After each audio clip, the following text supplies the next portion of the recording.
Oprah Winfrey has praised survivors of this month's Florida school shooting who have channeled angst into activism for gun control, calling them "warriors of the light" and comparing them to civil rights pioneers.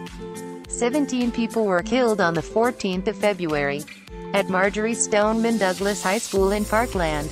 The massacre has sparked calls for walkouts, sit-ins and other actions on school campuses across the U.S. and prompted unusually sustained debate among politicians of both parties about the possibility of gun law reform. Winfrey said she drew parallels between the protesting teens and the Freedom Riders of the 1960s, who rode buses into southern states in protest of racial segregation. The Parkland students' protests for gun control was a proud moment, she said. It's an evolving moment for our country, she added. The same thing happened, as you know, back in the 50s and 60s for the civil rights movement. Young people said, "We will not tolerate what our ancestors have tolerated. We have had enough and we're willing to fight for it and willing to march in the streets for it and, if necessary, die for it." Winfrey was speaking while promoting the upcoming film A Wrinkle in Time, directed by Ava DuVernay and starring her, Reese Witherspoon and Mindy Kaling. The film is adapted from Madeleine L'Engle's science fiction fantasy novel. "These young people get to be literally warriors of the light," Winfrey said. "That's what they're trying to do.